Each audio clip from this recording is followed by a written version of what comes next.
I'm going to recite 2 or 3 couplets, and then I'm going to request Sheikh Jalil to take the member. Since this is the Isal Sawab Majlis, इनके वालदा के लिए 2-3 अशआर पेश करता हूँ. नियाज़ भाई ख़ास तौर से अल्लाहुम्मा सल्ली अला मोहम्मद.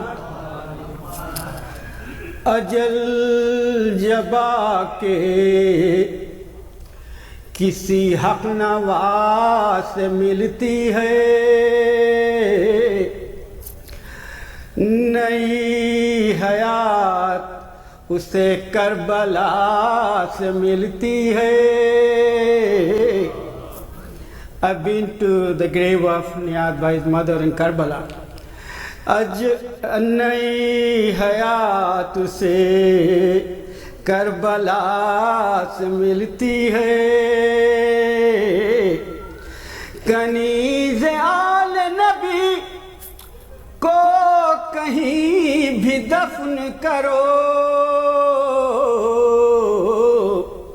ये खाक जाके दरे फातिमा से मिलती है, ये खाक जाके दरे फातिमा से मिलती है. और मुख्तसर करते हुए शवाहतुल फतेह हैदर अज़ीम दौलत है, शबाहत अज़मत शबाहतुल फतेह हैदर अज़ीम दौलत है, जिसे भी मिलती है माँ की दुआ से मिलती है, जिसे भी मिलती है माँ की दुआ से मिलती है. पर मोहम्मद वाले मोहम्मद सल्लल्लाहु. At this time, I will request all of you to move forward and request Sheikh Jalil to take the member. With the love salawat, welcome him. Allahumma salli ala Muhammad wa ali.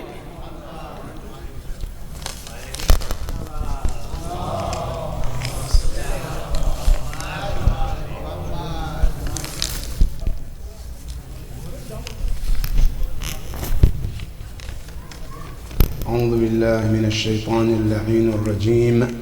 بسم الله الرحمن الرحيم. الحمد لله رب العالمين، ثم الصلاة والسلام على أشرف الأنبياء والمرسلين، سيدي وحبيبي ونور قلبي، طب القلوب ودوائها وعافية الأبدان وشفائها ونور الأبصار وضيائها، أبي القاسم محمد. اللهم صل على محمد وآل محمد وعلى أهل بيته الطيبين الطاهرين المعصومين الذين أذهب الله عنهم الرجس وطهرهم تطهيرا.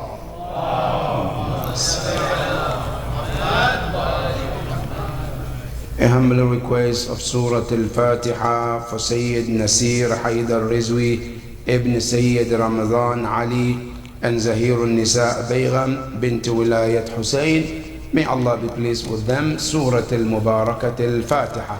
Bismillah ar-Rahman ar-Rahim.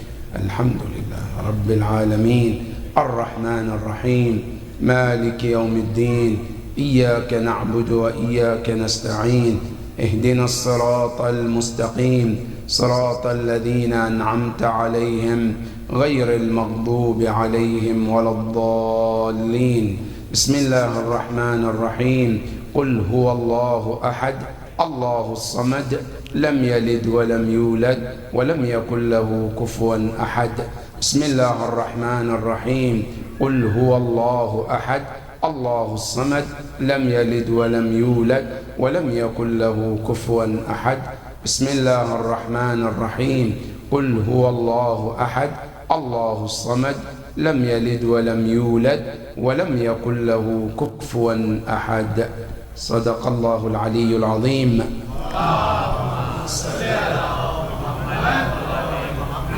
قال الله العلي العظيم في كتابه الكريم بسم الله الرحمن الرحيم واعبدوا الله ولا تشركوا به شيئا وبالوالدين إحسانا وبذي القربى واليتامى والمساكين والجار ذي القربى والجار الجنب والصاحب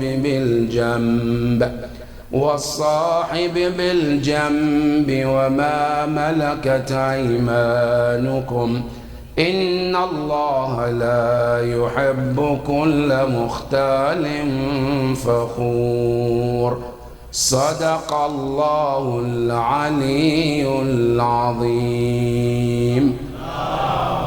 صلى على محمد.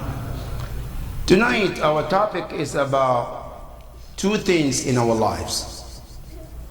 One is who deserve your ibadah, or who deserve you to worship him. Which individual deserve you and I to serve? One. Two, who deserve your kindness? In other words, who deserve us to worship and who deserve our kindness? Al-Quran al-Kareem, the ayah we just read, is in Surah An-Nisa, verse 36, where Allah subhanahu wa ta'ala gave us 10 commandments. 10 commandments. Now these 10 commandments, they are divided into two. One of them is about ibadatullah subhanahu wa ta'ala. Which individual deserve you and I to worship? The other 9, who deserve your kindness? And that is the topic of tonight. Allah subhanahu wa ta'ala in this verse, it says وَاعْبُدُوا اللَّهَ وَلَا تُشْرِكُوا بِهِ شَيْئًا. The first and the most important commandment in our life for every mu'min is to recognize and know who deserves you to worship. And tonight I want to say Shia have been always accused that Shia, they don't worship Allah. There are 3 things which are on the main line. They say Shia worship. Number 1, they say Shia, they worship stones. Why? Because they do say it on the turba. So the God that they worship is the turba, is the stone. Number 2, they said they are slaves or only worship the imams. That's all they do. That's 2. Number 3, they take it even one step further. They say Shia, they are abadatul kubur. They worship graves. You know what there is a grave? That's what they worship. These are 3 main accusations that they give to Shia. But no Shia ever say that, Ya ayyuhal akh al-Muslim, since you are doing sujood on the carpet, you are the worshipper, you worship carpet. Nobody said that. If I'm doing sujood on the turba, makes me a slave of a stone, but you are also a slave of a carpet too. Not only that, in reality, people don't prostrate on something they worship. There's a difference between prostrate on and prostrate at. There's a difference between them. Prostrate on something doesn't mean I respect that thing to that extent to become my God. When something is very important, I prostrate at them. The difference between them is I come closer and I pay my respect to them, not to put my forehead on them. That's the difference between al-ibadah, when you worship something, or when you do sajda on something. But in reality, as a Shia, we only and only worship Allah subhanahu wa ta'ala. Nobody else. We only worship Allah subhanahu wa ta'ala. No imam, no prophet, no wali, no human being deserve our ibadah except Allah subhanahu wa ta'ala. No matter how great that person is, no matter how wonderful the person could be, he or she and us will stand in line and say, Iyyaka na'budu wa iyyaka nasta'in. We only worship Allah subhanahu wa ta'ala. And this worship of Allah is very important in our life as a Muslims. As a mu'min, your freedom is to only worship Allah subhanahu wa ta'ala. This is why it's very important to be Abdullah. Because when you are a slave of Allah, a servant of Allah, that being slave of Allah frees you from being slave of anything in your life. The moment you said, I don't want to worship Allah, you become automatically slave of other things. Whether you know or not, you automatically have to worship something. You know why? Because by nature, when Allah created human being, your heart is created to worship something. You cannot say, I don't want to worship anything. Absolutely, that's not true. When you find somebody says, I'm agnostic, or I am atheist, this is a word he or she is saying. But in reality, they are worshiping something. No person can live without worshiping something. It's impossible. Now, how could that be? A person, when I say I'm not serving Allah, one thing that I have to do at least is to serve my desires, to become slave of my desires. And Quran says, أَفَرَأَيْتَ مَنِ اتَّخَذَ إِلَهَهُ هَوَى. Have you seen the man or a woman who has taken their Lord to be what? To be their own desires. That's also slavery. You become slave of your own nafs. That your nafs is what you worship. Your nafs tells you to do something, then you automatically obeys. Now, let me break this down, brothers and sisters. When Allah created human being, every human being, Allah put you together with four things, makes you human being. Number one is called al-aql. Number two is called al-badan. Number three is called al-nafs. And number four is called al-ruh. These four things Allah put together, you become al-insan, human being. Good. When Allah created this human being, aql, ruh, badan, nafs, Allah said this is considered like a system I created. In this system, there is one supposed to be a leader. Who? Aql. Allah said, aql, you're the leader. Now, the nafs, the body, the ruh, all of them are followers. Good. Now, if the aql is the leader and leads, it takes the human being to the highest position Allah created you this life for. But if we change it, what happens? And we let nafs to rule, because nafs can rule too. Nafs can rule. Now listen to the Quran in Surah Yusuf. Allah subhanahu wa ta'ala said, وَمَا أُبَرِّئُ نَفْسِي إِنَّ النَّفْسَ لَأَمَّارَةٌ بِالسُّوءِ إِلَّا مَا رَحِمَ رَبِّي. Nafs, sometimes it takes the leadership. And when you take a leader, you know what he does? Quran says, Ammara, sigat al-mubalagha. Everything he does is to command you. Do this, don't do this, do that, don't do this. Right? And ilm al-akhlaq, they said, what do they do exactly to the body and the ruh? Because when the aql is overpowered in the system of body, what the aql does is to say, Khuda Hafiz. In the system where the aql is overpowered, the aql can no longer live in it. The aql said, I'm leaving, that's it.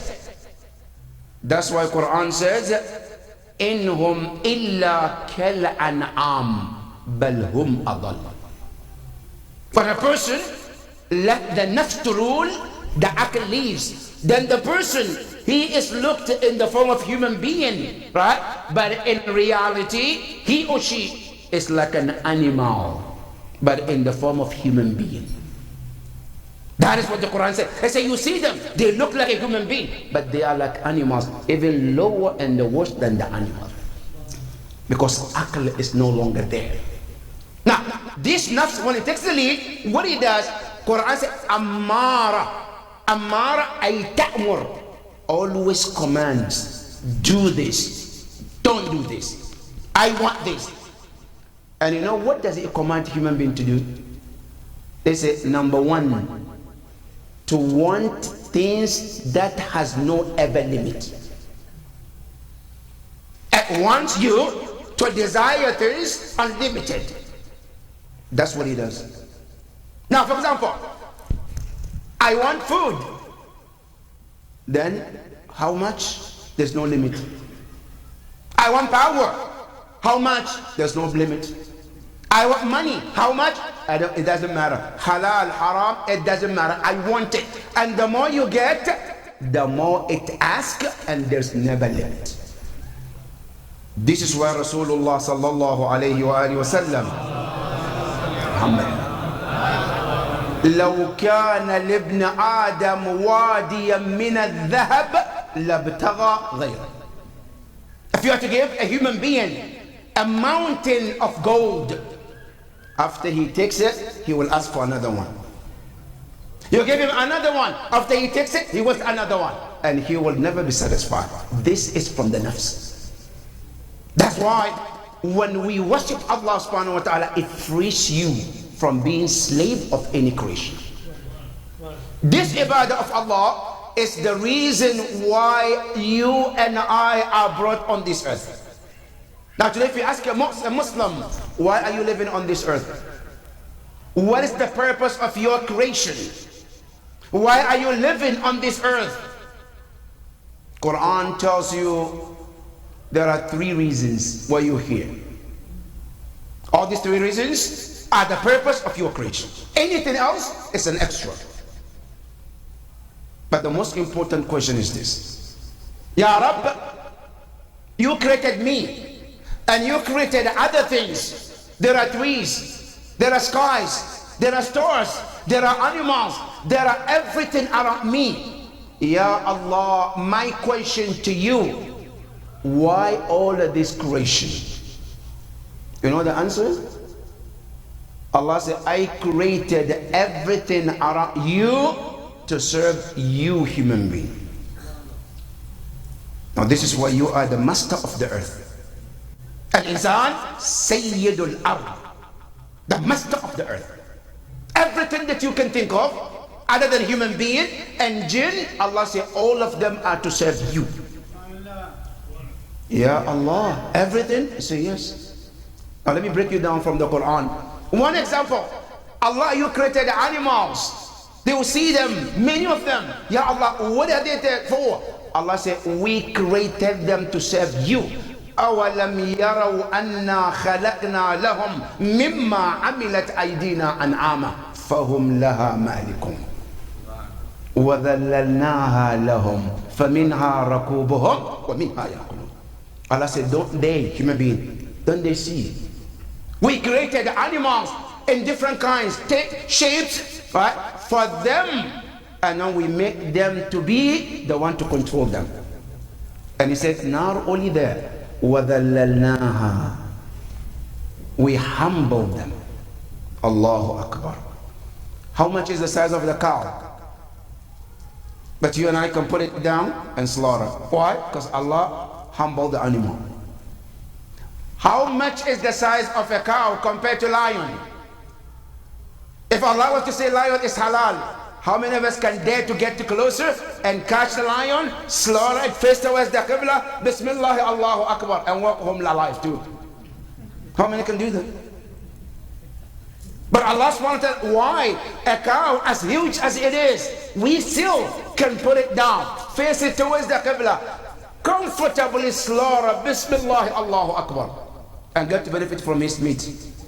Allah said, who did make this animal as humble as it is? He said, we made it that for you.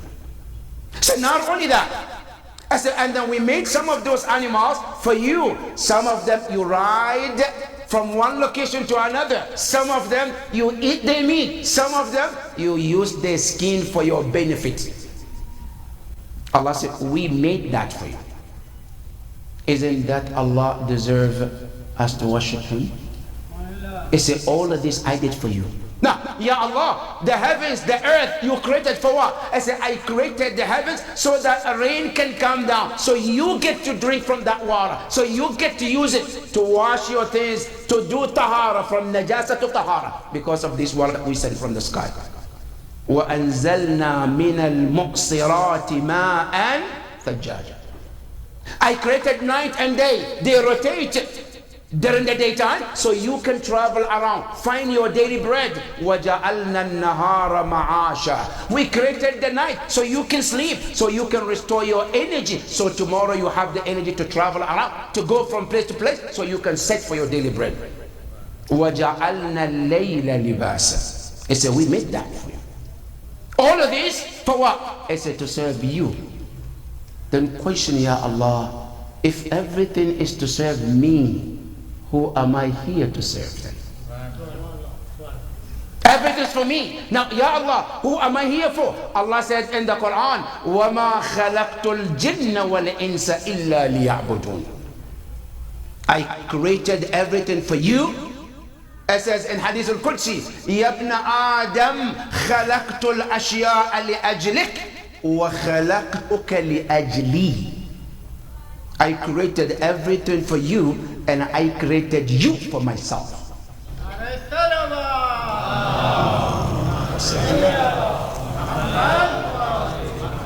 So Allah created you for a purpose. One of the purpose is what? Is ma'rifah of Allah subhanahu wa ta'ala. The first reason of our existence is to get to know Allah. Research, find your creator and know Him first. And Allah said in Hadith al-Qudsi, كُنْتُ كَنْزًا مَخْفِيًّا فَخَلَقْتُ الْخَلْقَ لِكَيْ أُعْرَفْ. I was a hidden treasure. Then I created all this creation so that I get to recognize, I get to be known. So the purpose is for you to know Allah subhanahu wa ta'ala. Now, number two, I know Allah, then what? Right?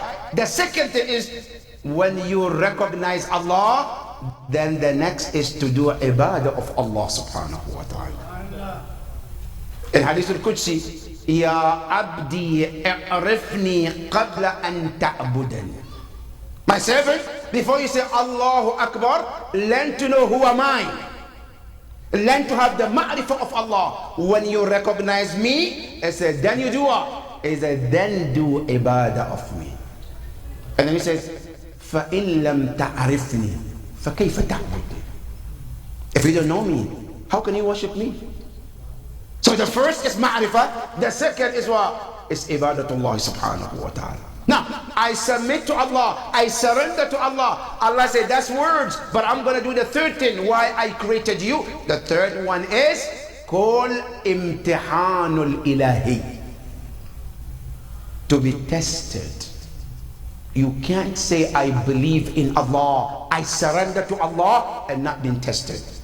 Alif Lam Mim, أحسب الناس أن يتركوا أن يقولوا آمنا وهم لا يفتنون.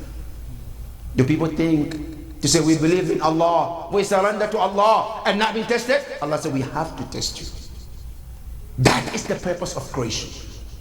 As a mu'min, as a Muslim, the first and the most reason of your existence is ibadatullah subhanahu wa ta'ala. And all your ibadah is supposed to be for Allah. Then Allah says, وَلَا تُشْرِكُوا بِي شَيْئًا. never allow yourself to do shirk. Shirk, لَإِنْ أَشْرَكْتَ لَيَحْبَطَنَّ عَمَلُكَ. Shirk, destroy your a'mal. I know sometimes we say some shi'r, right? Inshallah, during the time of Milad, we say some poems about Imam Ali alayhi salam, and sometimes it's off the line. We have to be very careful, brothers and sisters. Imam Ali abdun min ibadillah, and he says in Nahj al-Balagha clearly, he said, I am a slave of Allah. And he clearly stated, he said, Ilahi kafani fakhran an takuna li rabba. He said, my Lord, I'm proud that you are my Lord, and my honor is that I'm your servant. That's Imam Ali alayhi salam. So that's why we have to draw a line. Shirk is absolutely can destroy your a'mal. You know, the Quran tells you, Inna Allah la yaghfiru an yushraka bih. Allah said, I will forgive sins. But one of the critical sins that is on the line is when you do shirk with Allah subhanahu wa ta'ala. Do not associate Allah with partnership. And this shirk is two types. One is called ash-shirkul jali and shirkul khafi. Both are on the line, red line. Ash-shirkul khafi is when I do things just for the pleasure of my name, not for Allah. It's called riya. I do things for the sake of show off. I want people to say something about me. I want people to say good things about me. I want to impress people. That is the borderline of shirk. You know, there is a man who was reading Quran so beautifully. It turns out it wasn't for Allah. Reading Quran so beautiful. People say, MashaAllah, you have a beautiful voice. You read so good. He said, yes, and I'm fasting too. Not only I read good, I'm fasting too. On top of this, I'm doing fasting too. In case you don't know. That's a shirk. That's called shirk called khafi. When you do things because you want people to think something of you. That is shirk. It's called shirk al-khafi. Whatever you do, let it be between you and Allah subhanahu wa ta'ala. The best a'mal, the best action you can do is what is between you and Allah and nobody else. That's the best ibadah. That's why Allah said in the Quran, even when you want to give sadaqah, right? He said, give a sadaqah where nobody knows about you giving anything. وَإِن تُخْفُوهَا وَتُؤْتُوهَا لِلْفُقَرَاءِ فَهُوَ خَيْرٌ لَكُمْ. So when you hide it and give it in private, Allah said that's best for you, because it doesn't have any shirk attached to it. The pure is for Allah subhanahu wa ta'ala. That's called shirk al-khafi. Number two is called shirk al-jali. When openly I take something as an idol. Whether intentionally I say, oh, I worship this thing, I worship a stone, I worship an animal, I worship a person. This is absolutely haram in Islam. And it can destroy your a'mal. Al-ibadah is only for Allah. That's why in salat every day we say, Iyyaka na'bud wa iyyaka nasta'in. You alone we worship, nobody else. That is number one, the first commandment. The second commandment, Allah subhanahu wa ta'ala said, وَبِالْوَالِدَيْنِ إِحْسَانًا. The first one, do not allow yourself to serve, worship any being except Allah subhanahu wa ta'ala. Now, my kindness, who deserves my kindness? Allah said 9 people.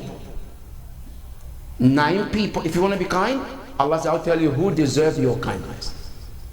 9 of them, Allah put them in what? In the order. Who comes first? For me to do and be kind to them Now, many people, sometimes when we want to be kind, where do we go? We go outside. We give it to other people, from outsiders, friends, neighbors, co-workers. We can be kind to them. But our family, forget them. You know what the Quran says? Al-aqrabuna awla bil-ma'ruf. Your closest family deserve your kindness before anybody else. If you want to be kind, start from home. One of them in line is what? Your family, your wife, your husband, your children. They deserve your kindness before anybody outside. Al-Rasul sallallahu alayhi wa sallam, he said, خيركم خيركم لأهلي. The best of you is the one who is best for his family, wife and children. And then he says, وأنا خيركم لأهلي. And I'm the best of you to my family than anybody else. I mean, I'm kinder to my family more than anybody of you. But the best thing you can do is be kind to your family, your wife, your children. They deserve your kindness. Al-Quran tells you the second in line deserve your kindness. It says, وَبِالْوَالِدَيْنِ إِحْسَانًا. Your parents, your dad, your mom, they deserve your kindness. There is nobody after Allah, and there are 4 ayahs in the Quran. Each one of them comes, do ibadah of Allah and be kind to your parent. Do ibadah of Allah and then kind to your parent. Ibadah, Allah connected his ibadah with the kindness to our parent. 4 ayahs in the Quran, one after the other, they all emphasize about the same thing. Why? Because after Allah subhanahu wa ta'ala, the most kindest people to you are your parents. And in case you want to know more, Al-Imam Zayn al-Abidin salawatullahi wa salamu alayhi, he mentioned in Risalat al-Huquq, as he talks about the right of a father, the right of a mother, he mentioned why your father deserves that kindness. And he said to you, it says, وَمِنْ حَقِّ الْأَبْ عَلَىٰ إِبْنِ مِنْ حَقِّ أَبِيكَ عَلَىٰ نَفْسِكَ. The right of your father upon you is that every feature that you have of yourself today, it came from your father. Whenever you look in the mirror and you like what you see, remember your dad. If you don't like what you see, I'm sorry. But if you do like what you see, right, remember this, it's coming from your dad.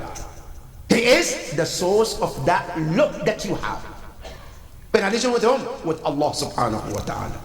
Now, what about your mom? I said also your mom deserves your kindness. And Imam Zayn al-Abidin, also in Risalat al-Huquq, it said because your mother carried you when nobody carries another person except a mother. It said not only that, it says وَغَذَّتْكَ بِثَمَرَةِ فُؤَادِهَا. She fed you with what? With the fruit of her heart. وَوَقَتْكَ. And she protected you. Alright? بِسَمَعِهَا وَبَصَرِهَا. Everything that Allah gave her, she used it to protect you. That is the reason why she deserved that kindness. There's a time a man came to Rasulullah sallallahu alayhi wa sallam and complained to his father, to Rasulullah, Ya Rasulullah, I have a father who raised me, who gave birth to me. Ya Rasulullah, he took care of me, but today I'm taking care of him. I served him food, I clothe him, I shelter him, I take care of him in everything you can think of. But still my dad wants more money.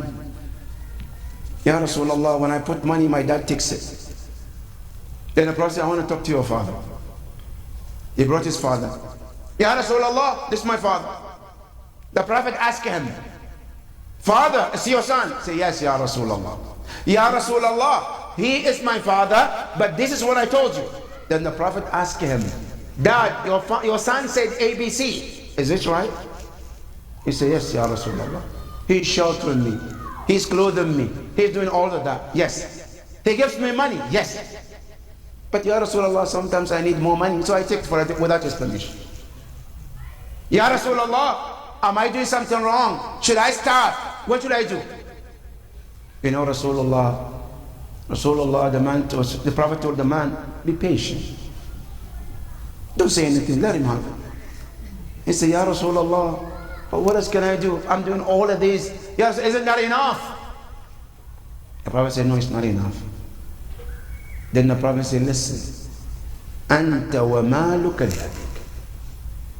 You, the entire you, and your money belongs to your dad.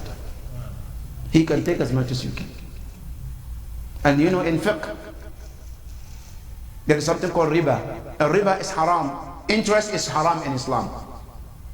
But in Islam, it says, La riba bayna al-walad wal-walid. Your dad can do interest with you and it's fine. Your dad can say, son, I'm giving you a loan. How much? $100. But I want you to pay me $1,000. Can I do that? I'm saying, absolutely you can. And he takes that, it's halal? Absolutely it's halal for your dad.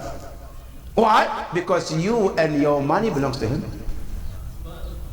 That's the value of a father in Islam. Not only that, a mother also, Islam tells you, a mother has a position in the sight of Allah, that Allah tells you, you as a Muslim, mu'min, you're praying mustahab salah, your mother calls you, Allah said, cut the prayer and attend to your mother. Ya Allah, salat is for you. Say yes, but listening to your mother also is important. In salat al-mustahabbah, you are allowed to cut the middle of salat to attend to your mother. That's how mother is to Allah subhanahu wa ta'ala. That's why when you go to the day of Ashura, Imam Hussein alayhi salam taught us the importance of a father and the mother both. There is one narration which is mentioned that another young man came to Rasulullah and said, Ya Rasulullah, I'm here to complain about my dad. He's using my money too much. And I'm angry, Ya Rasulullah. Then the Prophet says, how much is he using? Much. He says, using like 100 dinar every month. Then the Prophet said, that's not much, give him. If you don't have, I will give you 100 dinar for him to use, and then you work next month so you have more to give your father. He said, Ya Rasulullah, I don't have that much money. Then the father said, Ya Rasulullah, he has more than that. Ya Rasulullah, this is my son. He owns farm, animal, name it, he has all of it. But he doesn't want to spend on me. Then Rasulullah said to him, spend on your father, and that is where your barakah will come from. You want barakah? Spend on your father or your mother. The young man didn't listen. He thought he's smart. He doesn't want to spend on his parent. You know what happened? Few days later, everything that he owned burned. End up on the street, end up with nothing. Because he refused to spend on his parents. When you read Dua Kumail, pay attention careful, brothers and sisters. Imam Ali alayhi salam in Dua Kumail, he says, Allahumma ghafir li al-dhunub allati tughayyiru al-ni'am. Ya Allah, forgive me the sins which changes the blessing, the flow of blessings. Allah, forgive me those sins. Now, one of the sins, when you are not kind to your parents, that breaks the flow of your barakah. That's why Imam Hussein alayhi salam, on the day of Ashura, he taught us how to honor our parents. Through whom? Through his companions. And one of them is Qasim ibn al-Hasan. Qasim ibn al-Hasan, one of them, taught us about the power and the importance of parents. You know, on the day of Ashura, Qasim came to Imam Hussein alayhi salam and he says, Ya Amma, my uncle, I want to go to the battlefield. Imam Hussein said, no, Ya Qasim, you're too young. There's a life ahead of you. You have not yet married. There's a long life for you to live, children, family. He said, La, Ya Amma, I really want to go to the battlefield. I want to fight. I want to stand by you. Imam Hussein wouldn't let him. His mother, she came looking But she see all the shuhada and she has not seen Qasim brought.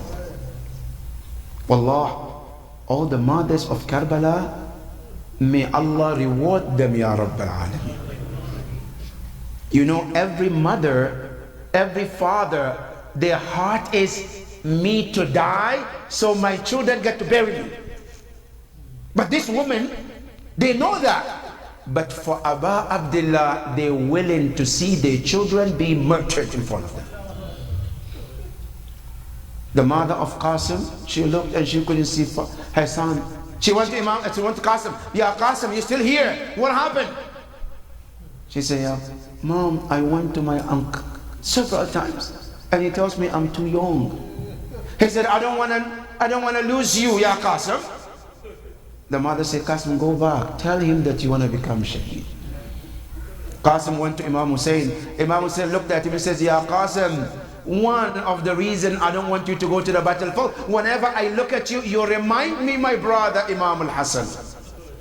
The features of my brother can be seen in you. So anytime I see you, it gives me comfort. How can I send you to the battlefield? Qasim came back and told his mother.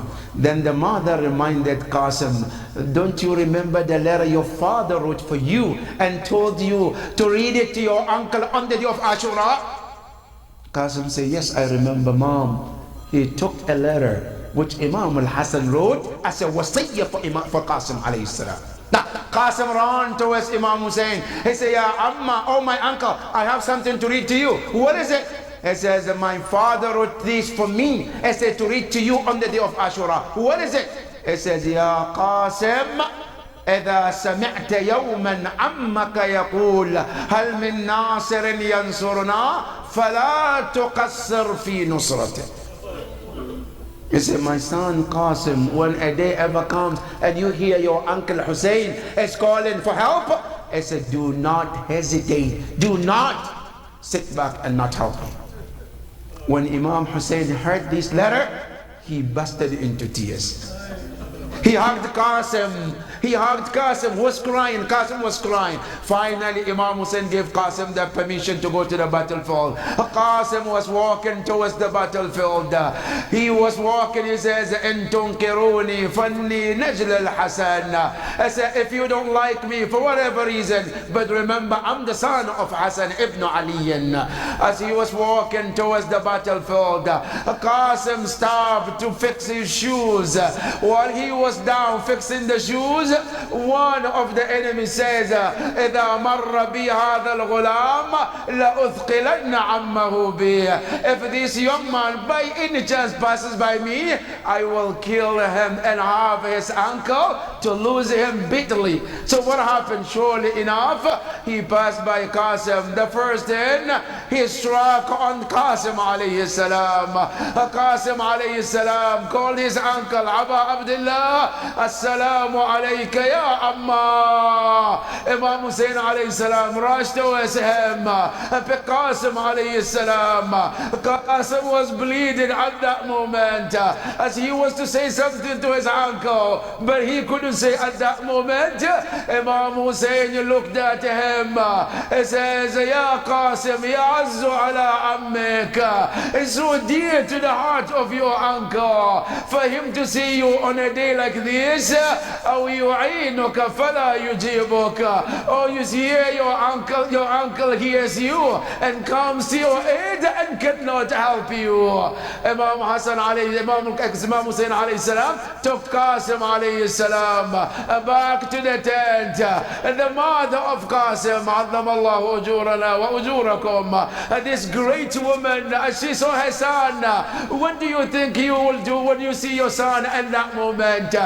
This woman, as brave as she could, she met her son with a smile as they brought her son alive, saying as if she said, I'm glad my son has obeyed his father and have sacrificed for his uncle. And that was the conversion that the woman has given to her son. Imam Hussein alayhi salam sat next to the body of Qasim and cried and cried. Zainab salamullahi alayha, all of them cried for the martyrdom of Qasim. Inna lillah وإنا إليه راجعون. وسيعلم الذين ظلموا أي منقلب ينقلبون والعاقبة للمتقين. إلهنا نسألك يا الله, this Musa'ib, this majlis, Ya Allah, send the thawab of it to the marhumin of sponsor tonight, Ya Rabbal Alameen. Ya Allah, we ask you to elevate them to the highest position in Jannah, Ya Rabbal Alameen. All your marhumin and marhumat, may Allah be pleased with all of them, Ya Rabbal Alameen. Bin Nabi wa Ali Muhammad, sallu ala Muhammadin wa Ali Muhammad ma'as salawat. Allahumma salli ala Muhammad wa Ali Muhammad. Bismillahir Rahmanir Rahim. الحمد لله رب العالمين الرحمن الرحيم مالك يوم الدين إياك نعبد وإياك نستعين اهدنا الصراط المستقيم صراط الذين أنعمت عليهم غير المغضوب عليهم ولا الضالين. بسم الله الرحمن الرحيم. قل هو الله أحد الله الصمد لم يلد ولم يولد ولم يكن له كفوا أحد. بسم الله الرحمن الرحيم. قل هو الله أحد الله الصمد لم يلد ولم يولد ولم يكن له كفوا أحد. بسم الله الرحمن الرحيم. قل هو الله أحد الله الصمد لم يلد ولم يولد ولم يكن له كفوا أحد. اللهم صل على محمد وعلى